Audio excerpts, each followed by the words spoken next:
നമ്മുടെ നാട്ടിൽ പല ഗ്രേഡുകളിലുള്ള ഒരുപാട് ബ്രാൻഡുകൾ ഓഫർ ചെയ്യുന്ന കുറേ സ്റ്റീൽ ബാറുകൾ നമുക്ക് ലഭ്യമാണ്. അപ്പോൾ അതിൽ നിന്നും കൃത്യമായി ഏറ്റവും നല്ല ഒരു സ്റ്റീൽ ബാർ സെലക്ട് ചെയ്യുക എന്ന് പറയുന്നത് നമ്മളുടെ ബിൽഡിങ്ങിൻ്റെ നിലനിൽപ്പിനെ ഏറ്റവും കൂടുതൽ ബാധിക്കുന്ന ഒരു കാര്യമാണ്. നമ്മൾ ഏറ്റവും നല്ല സ്റ്റീൽ ഉപയോഗിച്ചാലാണ് നമുക്ക് ഏറ്റവും കൂടുതൽ കാലം ഈ ഒരു ബിൽഡിങ്ങിനെ നമുക്ക് നിലനിർത്താൻ സാധിക്കുകയുള്ളൂ എന്നുള്ളത് RCC ബിൽഡിങ്ങുകളെ സംബന്ധിച്ചിടത്തോളം വളരെ പ്രധാനമാണ്. അപ്പോൾ ആദ്യമായി എന്തൊക്കെ ഗുണങ്ങളാണ് ഒരു സ്റ്റീൽ ബാറിന് ഉണ്ടായിരിക്കേണ്ടത് എന്നുള്ളതാണ് നമ്മൾ ആദ്യമായി നോക്കേണ്ടത്. അപ്പോൾ നമ്മൾ കേട്ടിട്ടുണ്ട് 500D, 550D, 600D എന്ന് പറയുന്ന ഗ്രേഡുകളിലെല്ലാം നമുക്ക് സ്റ്റീൽ ലഭ്യമാണ് എന്ന് നമുക്കറിയാം. അപ്പോൾ എന്താണ് ഈ FE 500Dയിലെ 500 അല്ലെങ്കിൽ 550 അല്ലെങ്കിൽ 600? അപ്പോൾ ഈൽഡ് സ്ട്രെങ്ത് എന്ന് പറയുന്ന ഒരു ഗുണമാണ് പ്രധാനമായും നമ്മളുടെ റെയിൻഫോഴ്സ്മെൻറ്റ് ബാറിൽ ഉണ്ടായിരിക്കേണ്ടത് എന്നാണ് നമ്മൾ മനസ്സിലാക്കേണ്ടത്. ഉദാഹരണത്തിന് ഇതൊരു സ്റ്റീൽ ബാറാണ്. ഈ സ്റ്റീൽ ബാറിൻ്റെ ഈൽഡ് സ്ട്രെങ്ത് എന്ന് പറയുന്നത് ഇതിൻ്റെ ടെസ്റ്റിംഗ് മെഷീനിൽ വെച്ച് കഴിഞ്ഞാൽ രണ്ട് ഭാഗത്തേക്കും ഇതിൽ ഫോഴ്സ് അപ്ലൈ ചെയ്ത് ഇതിൻ്റെ ഡയാമീറ്ററൊക്കെ ചെറുതായി, നമ്മൾ സാധാരണ റബ്ബർ വലിക്കുമ്പോൾ ഡയാമീറ്റർ ചെറുതാവുന്നത് പോലെ തന്നെ അതിൻ്റെ തടി കുറയുന്നത് പോലെ തന്നെ ഇതിൻ്റെയും ഈ കമ്പിയുടെയും ഇത് വലിഞ്ഞ് ഇത് പൊട്ടുന്ന സമയത്ത് ഇതിൻ്റെ ഡയമീറ്ററൊക്കെ പോയി ഇത് പൊട്ടുന്നത് നമുക്ക് കാണാൻ പറ്റും.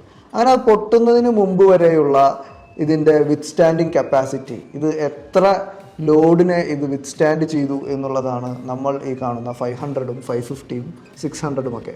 അപ്പോൾ 500 എന്ന് പറഞ്ഞു കഴിഞ്ഞാൽ 500 Nm/mm² ആണ് ഈ ഒരു സ്റ്റീൽ ബാറിൻ്റെ ഏറ്റവും മിനിമം. അതായത് നമ്മളതിനെ രണ്ട് സൈഡിൽ ടെസ്റ്റിംഗ് മെഷീനിൽ വെച്ച് കഴിഞ്ഞാൽ 500ന് മുകളിലുള്ള ഒരു റിസൾട്ട് മാത്രമേ നമ്മൾക്ക് ആ സ്റ്റീൽ ബാറുകൾ തരാൻ പാടുള്ളൂ.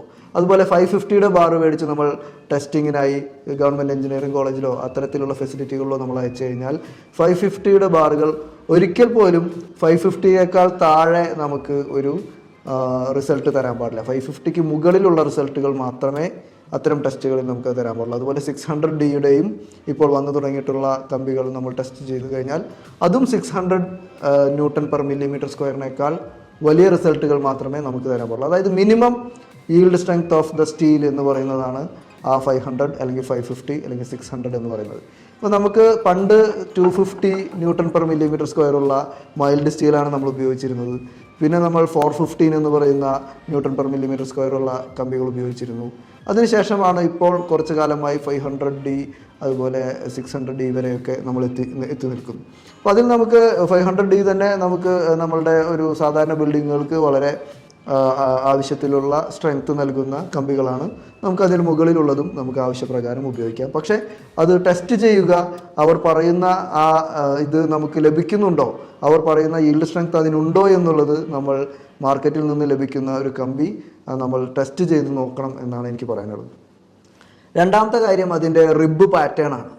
പണ്ട് വളരെ പ്ലെയിൻ ആയിട്ടുള്ള കമ്പികളാണ് വന്നിരുന്നത്.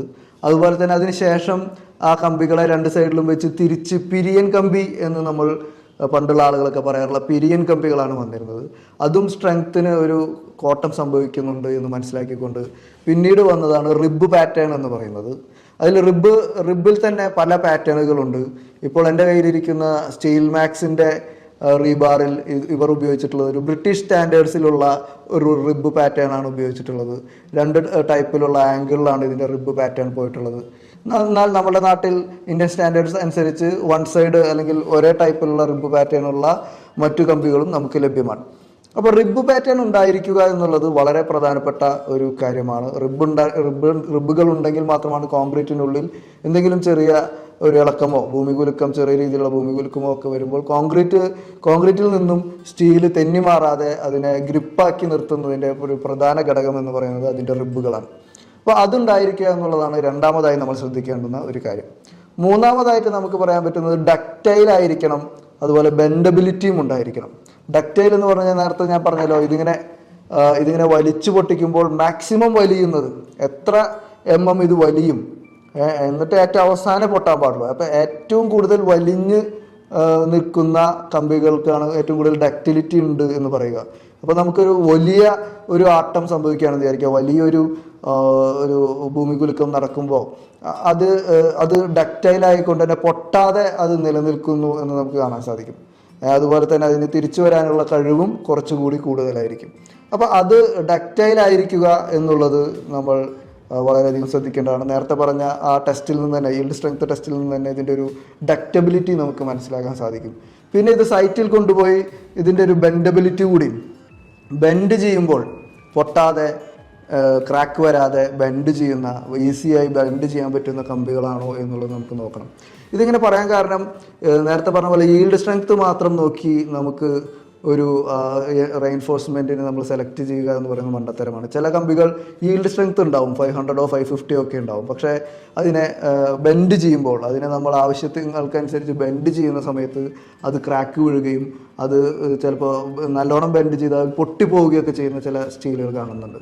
അപ്പോൾ അതുകൊണ്ട് നമ്മൾ ഈൽഡ് സ്ട്രെങ്ത് മാത്രം നോക്കിയല്ല ഒരു സ്റ്റീൽ തിരഞ്ഞെടുക്കേണ്ടത്. അതുപോലെ തന്നെ ഇനി കൊറോഷൻ അങ്ങനെ തുടങ്ങിയ പല കാര്യങ്ങളും വരാതിരിക്കാനുള്ള കമ്പികൾ കൂടി സെലക്ട് ചെയ്യാവുന്നതാണ്. പക്ഷെ പ്രധാനമായും ഞാൻ ഈ പറഞ്ഞ 3 കാര്യങ്ങൾ നമ്മൾ സെലക്ട് ചെയ്താലാണ്, 3 കാര്യങ്ങൾ നമ്മൾ നോക്കിയാലാണ് നമുക്ക് നല്ലൊരു കമ്പി സെലക്ട് ചെയ്യാൻ പറ്റുക. അതായത് റിബ് ഉണ്ടായിരിക്കണം, അതുപോലെ തന്നെ ഈൽഡ് സ്ട്രെങ്ത് ബെറ്റർ ആയിരിക്കണം, അതുപോലെ തന്നെ ബെൻഡബിലിറ്റി, നമുക്ക് സൈറ്റിൽ അത് കൊണ്ടുപോയി റിങ്ങും അതുപോലെ തന്നെ സംഗതികളൊക്കെ റെയിൻഫോഴ്സ്മെൻറ്റിൻ്റെ വളക്കിലും ഇതൊക്കെ ചെയ്യുമ്പോൾ അത് കൃത്യമായി വളഞ്ഞ് അത് പൊട്ടാതെ നിലനിൽക്കുന്ന കമ്പികളാണോ എന്നുള്ളത് കൂടി കമ്പികൾ ഈ പറയുന്ന സ്റ്റീൽ ബാറുകളുടെ സവിശേഷ ഗുണമാണ്.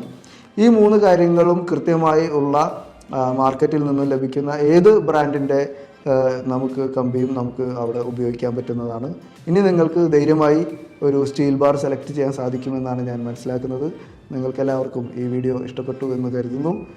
ഇനിയും ഇതുപോലെയുള്ള വീഡിയോകൾക്കായി കാത്തിരിക്കുക. അതുവരെയും ബൈ.